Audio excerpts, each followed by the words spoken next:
ආයිබෝන් යාළුවනේ ඔබ සියලු දෙනාට ඔබ සාදරයෙන් මගේ YouTube channel එකට පිළිගන්නවා. අද මම ඔයගොල්ලන්ට ගේන වීඩියෝ එක පේන්ට් සම්බන්ධව වීඩියෝ එකක්. අපි යමු වීඩියෝ එකට.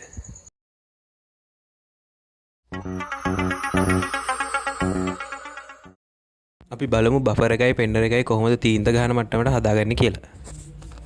ඔය වීඩියෝ එකේ පේන විදිහට බෆර් එක අත ගාලා බලලා පොඩ්ඩක් කඩතුළු තියෙනවා නම් අපිට අහු වෙනවා. ඒ කඩතුළු වගේ ස්කේපර් එකකින් පොඩ්ඩක් හූරලා යවන්න ඕන. මේ වගේ වාහනවල බෆර් එන්නේ ප්ලාස්ටික් මෙටල් වලින් එන්නේ ප්ලාස්ටික් වලින් එන්නේ. අපිට කැටලොයි දානකොට එහෙම කරදරයි. ඊට පස්සේ කැටලොයි දැම්මට පස්සේ උඩට මේ පොල් කෙන්දි වගේ පේන්න ගන්නවා. ඒ හින්දා ওই ටික ඔක්කොම අත ගාලා බලලා මේ ස්කේපරෙන් ඇහැ ගන්න ඕන. උඩට ආපු ප්ලාස්ටික් කෑල්ල. මොකද අර වැදිලා ගිහිල්ලා තියෙන හින්දා මේ ප්ලාස්ටික් කෑල්ල ඉලිප්පිලා වගේ ඇවිල්ලා තියෙන්නේ. ඊට පස්සේ එහෙම එකෙන් කටුකොහල් ටික ඉවත් කරගත්තට පස්සේ 60 විතර වැලි කොල කෑල්ලකින් පරණ කපපු කොල කෑල්ලකින් අපි මේ අපේට කැටලොයි දාන්න තියෙන තැන් ටික හොඳට සුද්ධ කරගන්න ඕන. يعني පතුරු ගැලවෙන ටිකට සුද්ධ කරලා ඒ ටික කලින් කැටලොයි දාලා තියෙනවා නම් ඒ ටිකත් පොඩ්ඩක් සුද්ධ වෙන්න හොඳින් අපි කොලේ අල්ල ගන්න ඕන. ඒ රෆ් කරන එකෙන් තමයි අපි දාන කැටලොයි ටික ඒ පැනල් එකට අල්ලන්නේ. එහෙම සුද්ධ කරගත්තට පස්සේ අපි හුලන් ටිකක් අල්ලලා ඒ තියෙන රොඩු ටික අයින් කරන්න ඕන. හුලන් අල්ලන්න ඕගොල්ලන්ට නැත්තම් රෙදි කැල්ලකින් ওই වගේ පිහිද ගන්න ඕන. නැත්නම් අපි ඒකට උඩින්ම කැටලොයි දැම්මොත් පතුරු ගැලවෙනවා, බුබුලු දානවා, ඒ වගේ ප්‍රශ්න එනවා. අපි ඔය වගේ පොඩි බෝඩ් කැල්ලකට හරි මොකකට හරි කැටලොයි ටික අනා ගන්න එකක් අරගෙන අනා ගන්න ඕන. හාඩන චුට්ටක් වෙන්න දාන්න ඕන. ගොඩක් දැම්මොත් ටක් ගාලා වේලනවා අනනකොටම හොඳින් අනා ගන්න ඕන. හොඳට ඇනුවේ නැත්තම් චූටි චූටි බිබිලි එනවා. ඒ වගේ දැන් ඔය අනාගත්ත ටික ඒ හැඩේ සෙට් එක තියෙන පැත්තට රබර් කෑල්ලෙන් අදින්න ඕන. ඒ කැටලොයි ටින් එකත් එක්කම එන ඔය රබර් කෑල්ල. කැටලොයි දානකොට වීඩියෝ එකේ පේන විදිහට දාර වලට වැඩිපුර අපි කැටලොයි දාන්නේ. මොකද අපි කපනකොට ඊට පස්සේ ප්‍රශ්නයක් වෙනවා. දාර වල කඩතුළු තියෙනවා නම් පොඩ්ඩක් දාගන්නවා. නැත්නම් ඒ ටික ඇඟිල්ලෙන් හරි රබර් කෑල්ලෙන්ම හරි දාර වල තියෙන කැටලොයි ටික අයින් කරගන්න ඕන. නැත්නම් අපිට කපනකොට පැනල් එක කපන්න ගියාට වඩා වැඩි වෙලාවක් යනවා ඒ දාර ටික මට්ටම් කරලා ගන්න. අනික කියන්න ඕන තියෙන තරම් පැච් වල ඔක්කොටම එකපාර කැටලොයි අනාගන්නෙත් නැහැ. පොඩ අනා ගන්න. මොකද අපි හાર્ඩ්න යොදන ප්‍රමාණය අනුව ඒකේ අඩු මේ වේලෙන අඩු වැඩි වෙනවා. ඒ හින්දා මේ වේලෙන වෙලාව ඒ හින්දා අපි දැන් ගොඩක් අනාගත්තොත් අර පැච් වලට දාන්න කලින් අපේ කැටලොයි ටික ගල්ලෙන්න පුළුවන්. එහෙම කැටලොයි දාලා ඉවර වෙච්ච හැටියෙම රබර් කෑල්ල වගේ රෙදි කෑල්ලක් අරගෙන වීඩියෝ එක පේන විදිහට හොඳට සුද්ධ කරගන්න ඕනේ. නැත්නම් ඊළඟ පාර කැටලොයි දානකොට අපි කැටලොයි අදිනකොට ඒකේ කඩතුළු හිටිනවා. මම මුලින් දැම්මේ රබර් කෑල්ල මම කලින් පාවිච්චි කරපු රබර් කෑල්ලක් ඒක මම හරි විදිහට සකසගෙන තිබ්බේ. ඔන්න අලුතෙන් ඔයගොල්ලෝ රබර් කෑල්ලක් අරගෙන වැඩේ කරන්න හදනවා නම් ওই විදිහට කොටයකට වැලි කොල කෑල්ලක් තියලා 320 600 වගේ වැලි කොල කෑල්ලක් තියලා රබර් කෑල්ලේ තියෙන කඩතුළු ඒ ටික මට්ටම් කරලා හරියට මේ දාරේ හරියට ෆිනිෂින් එකට තියෙන්න ඕනේ. මොන කඩතොල්ලක් තිබ්බොත් අපි කැටලොයි අදිනකොට කඩතොළු හිටිනවා. ඔය විදිහට අපි තියෙන පැච් ඔක්කොටම කැටලොයි ටික දාගන්නවා. මතක තියාගන්න ඔයගොල්ලෝ කැටලොයි වලට හාඩ්න දාන ප්‍රමාණය දන්නේ නැත්නම් මුලින්ම වෙනම පොඩ්ඩක් කැටලොයි අරගෙන ඒකට හාඩ්න චුට්ටක් දාලා ඔයගොල්ලෝ වේලෙන ප්‍රමාණය පොඩි අදහසක් ගන්න. නැත්නම් එකපාර ඔයගොල්ලෝ ගොඩක් අරගෙන ඒකට හාඩ්න අඩු හෝ වැඩි වුණොත් එක්කෝ වේලෙන්නේ නැතුව යයි නැත්නම් ඉක්මනට අනනකොටම වේලෙයි. ඉතින් ඒකට පොඩ්ඩක් අවධානය දෙන්න. මේ ටේප් පලවන එක විශේෂ කාරණාවක්. බොනට් එකටයි හෙඩ්ලයිට් එකටයි මම ටේප් පලව ගත්තේ. එතන අපේ කැටලොයි පැච් එකක් තියෙනවා. දැන් අපි කැටලොයි කපන්න යන්නේ. එතකොට කපනකොට ඒ දෙක හීරෙන එක වලක්ව ගන්න තමයි ටේප් එකක් ගැහුවේ. ඒ ටේප් එක ගහනකොට එකක් දෙකක් එක උඩ ගන්න. එතකොට ඩැමේජ් එක අඩු කරගන්න පුළුවන්. අපි කැටලොයි කපන්න කොලයක් ඉරා ගන්නකොට මුලින්ම කොලේ දෙකට නවලා ඉරා ගන්න ඕනේ. ඊට පස්සේ ආයි ඒක දෙකට ඉරන්න ඕනේ. ඒ කියන්නේ කොලේ හතරට ඉරා ගන්න ඕන. වීඩියෝ එකේ පේන විදිහට ආයි දෙකට ඉරුවා.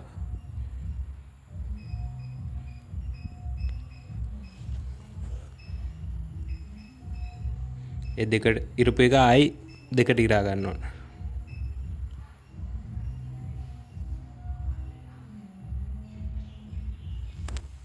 එහෙම ඉරාගෙන ඒක තමයි අපි පොඩි කොටයකට තියන්නේ. ඒකට ඉරපු ප්‍රමාණයට හරියන කොටයක් අපි හොයා ගන්න ඕන. මට්ටම් ලෙවල් කොටයක්. ඊට පස්සේ කොළ දෙකක් තියලා තමයි අපි සාමාන්‍යයෙන් කැටලොයි කපන්නේ. ඔය වගේ කොලේ තියලා එක පැත්තකින් කොලේ නවා ගන්නවා. පොඩි දාරයක් කොටේට අහු වෙන විදිහට නවා ගන්නවා. මොකද අපිට සෙට් කපනකොට හරියටම දාරේ මේ හදාගෙන තියා ගන්න ඕන. ඒ පැත්තට ඊට පස්සේ කොටේ හේතු කරලා අනිත් පැත්තේ දාරේ නවා ගන්නවා. නැත්තම් අර අපි නවනකොට ඒ දාරේ රවුම් වුණොත් හරියට අපි සෙට් කපනකොට හරියට උලට සෙට් එක එන්නේ නැති වෙනවා. මොකද එතන මේ රවුමට තියෙන හින්දා අපි කපන කොලේ. අලුතෙන් දාපු කැටලොයි පැච් එකක් අපි කපනකොට මුලින්ම හොඳ කොලයකින් කපන්නේ නැහැ. මොකද කොලේ ඇලෙනවා. ඒ හින්දා අපි පරණ කොල කෑල්ලකින් පොඩ්ඩක් නිකන් අතින් අර මේ රෆ් වෙන්න වගේ පොඩ්ඩක් අල්ල ගන්න ඕන. නැත්තම් කැටලොයි පැච් එක උඩ අලුත් කොල කෑල්ලකින් කැපුවොත් ඒ කොලේ ඇලෙනවා. එතනින් එහාට ඒ කොලේ පාවිච්චි කරන්න බැරුව යනවා. ඉතින් ඔය වගේ පොඩ්ඩක් රෆ් කරලා තමයි අපි කොටෙන් අලුත් කොලේ දීලා කපන්න ඕන. ලොකු පැච් එක ගන්න මුලින්ම අපි 40න් තමයි කපා ගන්න. ඊට පස්සේ වීඩියෝ එකේ විදියට සම්පූර්ණ පැච් එක අහුවෙන්න දෙපැත්තට කැටලොයි පැච් එක කපා ගන්න ඕන. දෙපැත්තට කියලා කිව්වේ රූපේ පේන විදියට ඔය රතු ඉරි තියෙන අතට එකපාරක් කපනවා. ඊට පස්සේ ඔය කොළ ඉරි තියෙන අතට අනිත් පාර කපනවා. එතකොට තමයි කැටලොයි පැච් එක මට්ටම් වෙන්නේ. නැත්නම් අපි එක එක අතට කපන්න ගියාම මට්ටම් වෙන්නේ නැහැ. අපි 40 කොලෙන් වැඩි වෙලාවක් කපන්නේ. අපි 40 ගන්නේ බර අරගන්න විතරයි. ඊට පස්සේ අපි කපන්නේ 60 120 ඒ විදිහට තමයි අඩු වෙගෙන යන්නේ. ඔයාලා තව දෙයක් මතක තියාගන්න අපි 40 කොලෙන් කැටලොයි පැච් එක කපනකොට කැටලොයි පැච් එකෙන් පිට යන්න නොදී කපන්න ඕනේ. මොකද 40 කොලෙන් කපනකොට ඉරිපාර සැර වැඩි.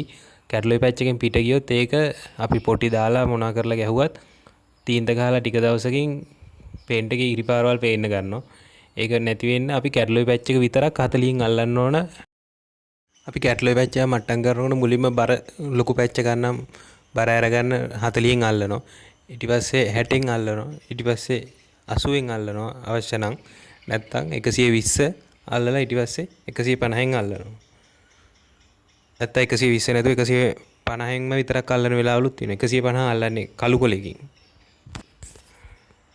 කොහොම හරි මේ කැටලොයි පැච් එක කපන එකේ තියෙන පොඩි තියරියක් මොකකින් හරි කවන්නේ කොහොම හරි සුමට වෙන්න මට්ටම් වෙන්න කැපෙන්නයි ඕනේ. ඒක තමන් දැනගන්න ඕන අපි කීයේ කොලෙන්ද කපන්න ඕන. කියන්නේ තීරයක් විදිහට තියෙන්නේ රෆ් එක සුමට කරලා ගන්න. මම පාවිච්චි කරන විදිහ තමයි මම කිව්වේ මම ගන්න කොළ ටික. ඔයගොල්ලන් කැමති නම් 60න් අල්ලලා 150න් මට්ටම් කරලා එහෙම කරන්න පුළුවන්. සමහරුන්ට තියෙන ප්‍රශ්නයක් තමයි ගොඩක් කට්ටිය වැඩ කරන වෙලාවට ඇවිල්ලා අහනවා කීයෙන්ද කැටලොයි කපන්නේ දැන් කීයේ කොලෙන්ද කපන්නේ එහෙම. කීයේ 1500 කොලෙන් හරි කපන්න කැටලොයි ඔයගොල්ලන්ට කපන්න පුළුවන් නම් සුමට වෙනවා නම් ඒ සුමට වෙන ගානට කපන්න ඕන. මේ බෆර් එකේ තව පොඩි ප්‍රශ්නයක් තියෙනවා. පොඩි උසක් අහු වෙනවා අත ගාගෙන යනකොට. ඒ හින්දා දැන් අපි හදන්නේ මේක ප්ලාස්ටික් බෆර් එකක් හින්දා හීට් ගන් එකෙන් රත් කරලා පොඩ්ඩක් ඒක මෙලෙක් කරලා ඒ උසට තියෙන තැන පොඩ්ඩක් පහත් කරන්න. අපි බලමු මේක කරන විදිය. ඔය විදියට හීට් ගන් එකෙන් පොඩ්ඩක් රත් කරා. බෆර් එක මෙලෙක් වෙන විදියට. මම ටික වෙලා රත් කරනකොට බෆර් එක මෙලෙක් වෙනවා. මෙලෙක් වුණාම පොඩි කොට කෑල්ලක් අරගෙන පොඩි ස්ක්‍රූ පිනියක් මිටක් වගේ මම කරේ දැන් මම නම් ගත්තේ කැටලොයි කපන කොටේමයි. ඒක අරගෙන පොඩ්ඩක් ඒ උස තැන පොඩ්ඩක් ඔබන්න ඇතුළට. බුහම මේක රත් වෙලා තියෙන නිසා ආයෙ උඩට එන්න බලනවා. දැන් අපි ඇතුළට ඉබුවා වගේ එයා උඩට එන්නත් බලනවා. ඒ හින්දා ඒත් එක්කම අපි තෙත රෙදි කෑල්ලක් ළඟ තියාගෙන වැඩි කරන්න ඕන. තෙත රෙදි කෑල්ලකින් අපිට අවශ්‍ය ප්‍රමාණයට ඔබලා තෙත රෙදි කෑල්ලකින් පිහි දැම්මහම ආයෙ ආයෙක උඩට එන්නේ නැහැ. මෙලෙක් ගතිය යන රස්නේ නිවුනහම ඒක ගල් වෙනවා ප්ලාස්ටික් එක. ඊට පස්සේ අපිට අවශ්‍ය ප්‍රමාණයට කැටලොයි දාලා ඒක මට්ටම් කරගන්නවා. ඔයාලට කියන තව වැදගත් කාරණාවක් තියෙනවා. ඔයගොල්ලෝ දිගටම මේ වගේ පේන්ට් වැඩ කරනවා නම් ඔයගොල්ලෝ කැටලොයි කපන්න සයිස් 3කින් කොට 3ක් හදා ගන්න වෙනවා. මුලින්ම අපි අර පෙන්නපු විදිය වීඩියෝ එකේ දැක්ක විදියට කොලේ 4ට ඉරලා ඒකිනුත් භාගයක් එන විදිහට කොලේ ඉරුවාම ඒකට හරියන විදිහට කොටයක් හදා ගන්න ඕන. ඒක පළවෙනි සයිස් එක. දෙවෙනි සයිස් එක කොලේ 4ට ඉරුවාම එන විදිහට කොට කෑල්ලක් හදා ගන්න ඕන. ඊගා සයිස් එක කොලේ 2ට ඉරුවාම ඒ එන ප්‍රමාණයට කොටයක් හදා ගන්න ඕන. ඒ ලොකු කොටේ ගන්නේ අපි ලොකු පැනල් එකක් මට්ටම් කරනකොට බොනට් එකක් වාහනයක බඳක් වගේ ලොකු දොරක් වගේ මට්ටම් කරනකොට තමයි මේ ලොකු කොටේ ගන්නෙ. ලොකු පැච් එකක් මට්ටම් කරනකොට අනිත් කොට සාමාන්‍ය පොඩි පැච් මට්ටම් කරනකොට තමයි අනිත් කොට ගන්න. මොකද පොඩි කොටයකින් අර වගේ ලොකු එකක් මට්ටම් කරන්න ගියොත් ඒක හැරෙන්න පුළුවන්. තනින් තන වලවල් හිටින්න පුළුවන්. ඒ වගේම අපි රබර් කොටයකුත් ලෑස්ති කරගන්න ඕනේ. මොකද රවුන්ඩ් සෙට් වගේ තියෙන තැන්වල බෆර් මුල්ලක් ඒ වගේ රවුන්ඩ් තැනක් කපනකොට හතරස් ලෑලි කොටෙන් මට්ටම් කරන්න අමාරුයි. ලෑලි කොටෙන් බර අරගත්තත් එන කර්ව් එක ගන්න රබර් කොටයක් තියෙන්න ඕන. ඒකට අපි රබර් කොටයක් ලෑස්ති කරගන්න ඕන. පොටි කපලා ඉවරලා ආයි රබර් කොටෙන් පොඩ්ඩක් අල්ලන්න ඕන. කොට මේ අපි කපපු ලෑලි කොටේ කොටපාරවල් හිටිනවා. ඒක අපි රබර් කොටෙන් කැපුවා මේ කොටපාරවලුත් නැතු වෙනවා. ඒක කොටපාරවල් තියෙන වෙලාවක අපි තීන්ත ගැහුවොත් ඒක අපි තීන්ත ගැහුවෙන් පස්සේ පේනවා රැලි රැලි වගේ. ඒ හින්දා අනිවාර්යෙන් අපි පොටි කැපුවෙන් පස්සේ රබර් කොටකින් පොඩ්ඩක් අල්ලන්න ඕන. රබර් කොටයක් කියලා මම ඔයගොල්ලන්ට කිව්වේ මම නම් පාවිච්චි කරන්නේ සෙරප්පුවකින් කපාගත්ත කෑල්ලක් කොටයක් විදියට මට්ටම් විදියට කපාගෙන තියෙන්නේ. තව දෙයක් තියෙනවා සමහරු කියනවා කැට්ලොයි කපනකොට වතුරෙන් කැපුවාම ෆිනිෂින් එක වැඩි. මේ නිකන් රෆ් කොලෙන් කැපුවාම මේ ෆිනිෂින් එකක් නැහැ ඉරිපාරවල හිටිනවා කියලා. ෆිනිෂින් එකක් තියෙනවා වතුරෙන් කැපුවාම. නමුත් බුබුලු වෙන්න පේන්ට් එක සවුත් වෙන්න තියෙන ප්‍රවණතාවය වැඩි වතුරෙන් කපනකොට. මොකද අපි දන්නේ වතුරෙන් දාලා කපනකොට මේ පොටි දාන්න කලින් හරියට මේකේ වතුර හිඳුනද කොහොමද කලින් කැට්ලොයි තිබ්බොත් ඒව අස්සට වුණත් වතුර බහින්න පුළුවන්. ඒ හින්දා මම හිතන විදිහට නම් වතුරෙන් කපනවට වඩා ඩ්‍රයි විදිහට මේ කපා ගන්න එක හොඳයි. පොඩි පැච් එකක් නම් වතුරෙන් කැපුවට කමක් නැහැ. මොකද ඒක සුදු කොලයකින් වගේ අල්ලන්න ගියොත් ඒක වටේ තියෙන ඇනිත් හොඳ පැනල් එකේ ඇනිත් කොටසත් මේ ඩැමේජ් වෙනවා. ඒ හින්දා වතුරෙන් කැපුවාම එච්චර ලොකු ඩැමේජ් එකක් එන්නේ තුනියට පොඩ්ඩක් කැපිලා යනවා විතරයි.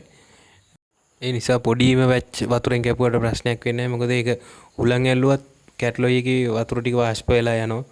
ලොකු පැච් එකක් කැපුවොත් වතුරෙන් මේ පැච් එකට ගොඩක් ලොකුවට වතුර උනනවා. එතකොට මේ කැට්ලොයි එකත් සවුත් වෙනවා.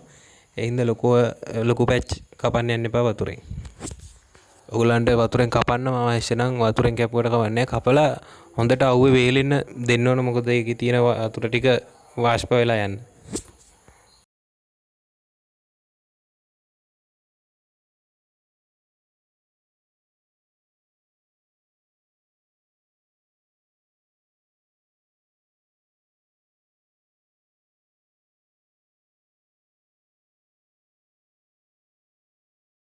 ඔයගොල්ලෝ මතක තියාගන්න මේ වගේ පැනල් එකක් හදනකොට වීඩියෝ එකේ පේන විදිහට කොලයක් නවලා අස්සට දාලා ඒ දාරවල් කැට්ලොයි අපි දාපු තැන්වල ඒ සෙට් වෙන දාරවල් හොඳට නීට් කරගන්න. මොකද ඒවා නීට් නැති වුණොත් අපි තීන්ත ගාලි වුණාට පස්සේ ලාස්ට් කෝඩ් ගැහුවට පස්සේ කැතට පේනවා. ඒ දාරවල් වලින් තමයි ලයින් වලින් තමයි ෆිනිෂින් එක පේන්නේ. මම ඔයාලට කිව්වා මේ වගේ තැන්වල කර්ව් එකක් තියෙන තැන්වල රබර් කොටයකින් තමයි කපන්නේ කියලා. මම ඔය දැන් කපන්නේ රබර් කොටයකින්. ලෑලි කොටෙන් බර අරගෙන පස්සේ රබර් කොටෙන් පොඩ්ඩක් ෆිනිෂින් කරගන්නවා.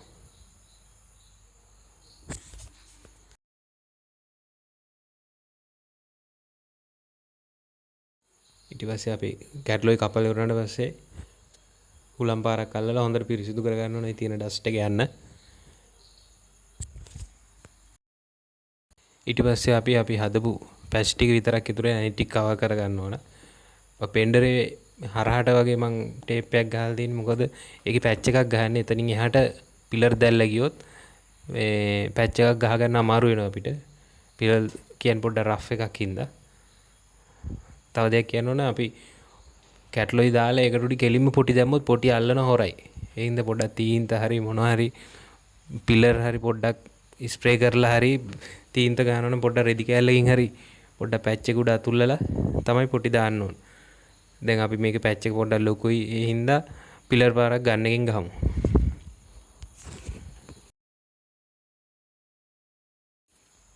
අපි මේ වගේ තැනකට පිලර් ගහනකොට සම්පූර්ණ අර අපි කපපු ඉරිපාර වැහෙන්නත් එක්කම පිලර් ගහන්නේ.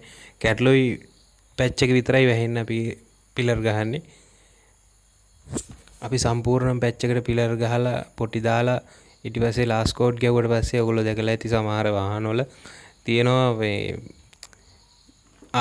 අර ඉරිපාරවල් පේන්න ගන්නවා කැට්ලොයි කපපු ඉරිපාරවල්. එහෙම පේන්නේ අර වගේ අපි ඉරිපාර උඩින්ම පිලර් ගහලා පොටි දාලා එහෙම මට්ටම් කරලා ගත්තේ ඉඳ. මොකද ඉරිපාර සැර වැඩි. ඒ හින්දා අපි කරන්නේ කැට්ලොයි පැච් එකට විතරක් පිලර් ගහලා ඊට පස්සේ අර වටේ තියෙන ඉරිපාරවල් ටික 150 320 වගේ කොලයකින් වතුරෙන් මට්ටම් කරගන්න ඕන. ඒ ඉරිපාරවල් නැති වෙන්න. ඊට පස්සේ තමයි අපි ඒකටත් එක්ක අහුවෙන්න පොටි දාන්නේ. අර තුනිහි කොලේ ඉරිපාර පොටි වලින් වැහෙනවා. නැත්තම් අපි රෆ් එකකින් පිලර් ගහලා පොටි දැම්මොත් ඊට පස්සේ ග්ලාස් කෝට් ගහලා දවස් 2-3ක් විතර යනකොට අර ඉරි මතුවෙනවා. මම ඒකයි ඔයගොල්ලන්ට ඉස්සෙල්ලත් කිව්වේ කැට්ලොයි පැච් එකෙන් පිට 40 කොලයකින් කපන්න එපා කියලා. එතකොටත් ඒ වගේ ඉරිපාරවල් ලොකුවට හිටිනවා. ඔය වීඩියෝ එකේ පේන විදිහට ගන් එක පොඩ්ඩක් තුඩ හීනි කරලා හුලම් පොඩ්ඩක් අඩු කරලා හීනියට වැඩිය දැල්ල විහිදෙන්නේ නැති වෙන්න පිලර් ටික අපි ගහ ගන්න ඕනේ.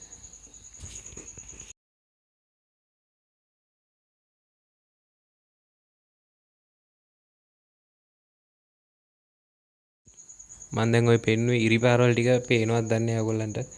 එච්චර කැමරාව ක්වොලිටි මදි. එහෙම වටේ ඉරිපාරවල් තියෙනවා. ඒ ඉරිපාරවල් ටික වීඩියෝ එකේ පේන විදිහට අපි කපා ගන්න ඕනේ.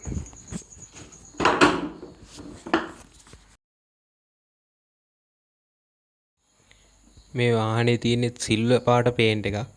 එතකොට මේ කොහොමත් සිල්වර් පාටට මේ ඉරිපාරවල් හොඳට පේන ගන්නවා. ඒ හින්දා අපි ඒ ඉරිපාරවල් නැති වෙන්න හොඳට මට්ටම් කර ගන්න ඕනේ.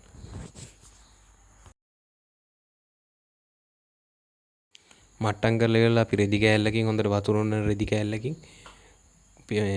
අපි ඒ හදාගත්ත පැනල් එක පිහදා ගන්න ඕනේ. කොටන් ලේස් කෑලි වලින් එහෙම පිහදන්න යන්න එපා. ඒ රොඩු ජරාව දෙනවා. ඒකට පිහදාන්න වෙනම තීන්ත කඩවල තියෙනවා රෙදි කෑල්ල. වතුර උනන රෙදි කෑල්ලක් සර්විස් වල එහෙම තියෙනවා.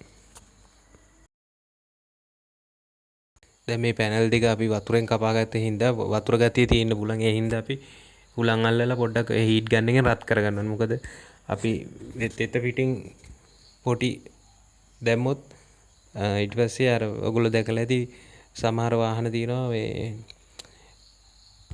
හේවනේ තියෙනකොට පොඩි පොඩි බුබුලු දානවා වැස්සට තෙමිච්ච ගමන් වගේ චූටි චූටි හිරිගඩු බිබිලි වගේ බුබුලු දානවා. මේ වගේ වතුර මේ තියෙන උඩින් පොටි දාලා එතකොට තීන්ත ගාලා ඒ වගේ වුණාම තමයි අවුවට දැම්මම මේ බුබිල නැති වෙලා යනවා. මේ වගේ තෙත සහිත තැන්වල වැඩ කරලා කියන්නේ මේ ඇතුලේ තෙත තීද්දි උඩින් පොටි කැට්ලොයි දාලා ඒ හින්දා තමයි මේ වගේ බිබිලි එන්නේ. ඊට පස්සේ අපි ආයි රබර් කෑල්ල විදියට සකස ගන්න ඕනේ. කලින් කැට්ලොයි දැම්මටත් වඩා හොඳට මේ පොටි කැට්ලොයි වලට වඩා ගොඩක් තුනී එකක්. කැට්ලොයි දැම්මටත් වඩා හොඳට මේ රබර් කෑල්ල මට්ටම් කර ගන්න ඕනේ පොටි දානකොට. මොකද චූටි කඩ තොල්ලක් හිටියත් මේ පොටි එකේ පේනවා. කැට්ලොයි තරම් ඝනකමට පොටි වැටෙන්නේ නැහැ. ඊටාම තුනී ලේයර් එකක් වැටෙන්නේ. ඒ හින්දා මේ කඩ තොල්ලක් හිටියොත් ඒක අපිට ෆිනිෂින් කරගන්න අමාරුයි. ඒ හින්දා කඩ තොල්ල නැති වෙන්න හොඳට මට්ටම් කරලා ගන්න ඕනේ. ඔය පේන විදිහට තමයි පොටි දාන්නේ. කැට්ලොයි දාන විදිහටම තමයි පොටි දාන්නේ. පොටි දාන කොටත් අර කැට්ලොයි වල දාන විදිහටම මේ දාරවල් වල ඉතුරු වෙන්න දෙන්න හොඳ නැහැ. මොකද ඉතුරු වෙන්න දුන්නොත් ඊට පස්සේ අපි පොටි කපනකොට අපිට ඒ දාරවල් මට්ටම් කරගන්න අමාරුයි. ඇඟිල්ලෙන් හරි රබර් කෑල්ලෙන් හරි මේ පොටි මේ ටික ගන්න ඕන. ඔයාලා දැක්කද දන්නේ නැහැ මම පොටි ටින් එකෙන් පොටි ටික ගත්ත ගමන් පොටි ටින් එක වැහුවා. මොකද ඒ විදිහට තමයි පොටි ගන්න ඕනේ. මොකද නැත්තම් පොටි ටින් එක ගල් වෙනවා. පොටි ටින් එක අරිනකොට පොටි පොඩ්ඩක් ගන්න විතරයි. නැත්නම් අරගෙන හිටියොත් පොටි ටින් එක ගල් වෙනවා. අනික තව දෙයක් කියන්න ඕන. පොටි එකපාරක් ඇද්දට පස්සේ ඒක උඩ ආයි ඒ ශනිකෙම්ම දෙවෙනි පාර අදින්න බෑ. පුරුදු නැති කෙනෙක්ට. රැලි වෙලා අර නිකන් පොටි එක හැම්බරිලා යනවා. මොකද වේලෙන්න පොඩි කාලයක් ඕන. අපි සාමාන්‍යයෙන් පැච් එකකට පොටි දානකොට 3 පාරක් විතර පොටි දානවා. ඒ කියන්නේ දැන් පැච් 2-3ක් තියෙනවනම් පළවෙනි එකෙන් පටන් අරගෙන ඊට පස්සේ දෙවෙනි එකට දානවා, තුන්වෙනි එකට දානවා. ආයි ඊට පස්සේ තුන්වෙනි එක දාලා ඉවරනකොට පළවෙනි එක වේලිලා. ඒ කියන්නේ මහ ලොකුට වේලිලා පොටි කපන්න තරම් වේලිලා නැහැ. අපිට ඒක උඩ ආයි පොටි පාරක් ඇද ගන්න පුළුවන් විදිහට වේලිලා තින්නේ. අපි මේ විදිහට 3 පාරක් විතර පොටි දා ගන්න ඕන. අපි පොටි දාන්නේ කලින් කැට්ලොයි එකේදී වැහෙන්නේ නැති කඩතුළු චූටි කඩතුළු ඒව වැහෙන්නයි කැට්ලොයි කපනකොට අපේ කොලේ හිටියේ ඉරිපාරවල් ඒ ටික වැහෙන්නයි තමයි අපි පොටි දාන්නේ. අනික ඔයගොල්ලෝ පොටි දානකොට පොටි මහ ගොඩක් රබර් කෑලි තවරලා ගන්නෑ. අර රබර් කෑල්ල ඇතුළට දාලා ගන්නකොට තැවරන ටික විතරයි ගන්නේ රබර් කෑල්ලට. පොටි එහෙම ගොඩාක් අරගෙන දාන්න කිව්වොත් පොටි දාන්න අමාරුයි. පොඩ තමයි අර නිකන් පොඩ්ඩක් ගාවලා ගන්නවා වගේ තමයි පොටි අරගෙන දාන්නේ. ඒ විදිහට අපි පැච් ටික වැහෙන්න පොටි ටික දා ගන්න ඕන.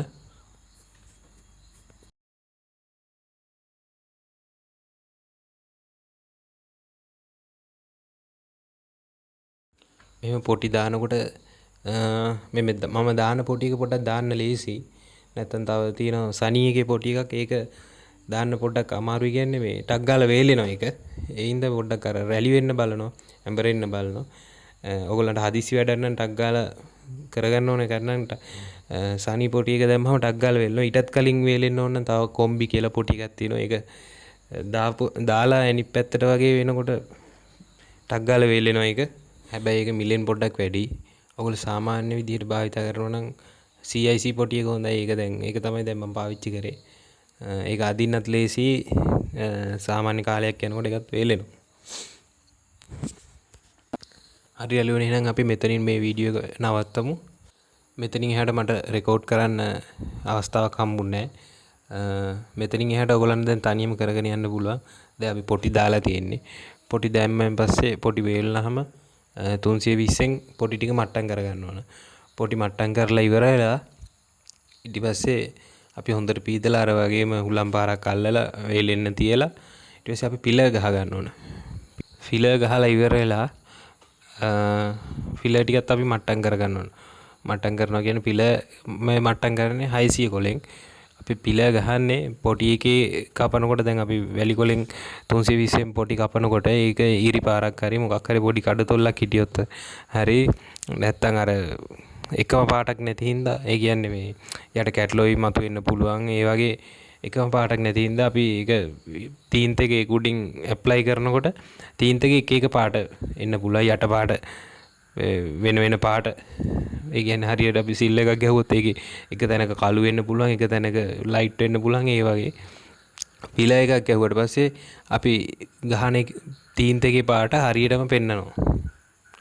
ඒ හින්දා තමයි අපි පිලර් එකක් යොදන්නේ. පිලර් එක යොදලා අපි 600න් පිලර් එක කපලා ඉවරලා ඊට පස්සේ අපිට අදාළ පාට ඇප්ලයි කරගන්න ඕන. මම හිතනවා ඔයගලන්ට පොඩි හරි පේන්ට් සම්බන්ධව පොඩි හරි දැනුමක් එන්නේ නැති. මට පොටි දානකම් විතරයි වීඩියෝ එක ගන්න පුළුවන් වුණේ. එතනින් එහාට වීඩියෝ එකක් ගන්න බැරි වුණා. මොකද අපි පොටි දාලා දවස් දෙකක් තිබ්බා එතනින් එහාට වැඩ ටික කරන්න. මම අර කියපු විදිහට ඔයගොල්ලන්ට එතනින් එහාට වැඩ ටික කරගෙන යන්න පුළුවන්. මම මේ වාහනේ නැතත් වෙන වාහනයක පිලර් පැච් එකේ ඉඳලා එතනින් එහාට යන්නේ කොහොමද කියලා විස්තරයක් වීඩියෝ එකක් අරන් එන්න. මගේ channel එක subscribe කරලා නැත්නම් subscribe කරලා තියාගන්න. මේකේ paint සම්බන්ධව එතකොට වාහන wiring සම්බන්ධව තමයි videos කරන්නේ. ටෙක් යන කවුරු හරි යාළුවෝ නංගිලා මල්ලිලා කවුරු හරි අයියලා අක්කලා හරි ඉන්නවා නම් ඒගොල්ලන්ට මේක share කරලා එයාලව දැනුවත් කරන්න. ඔබ සියලු දෙනාට බොහොම ස්තුතියි. නැවත වීඩියෝ එකකින් අපි හමු වෙමු.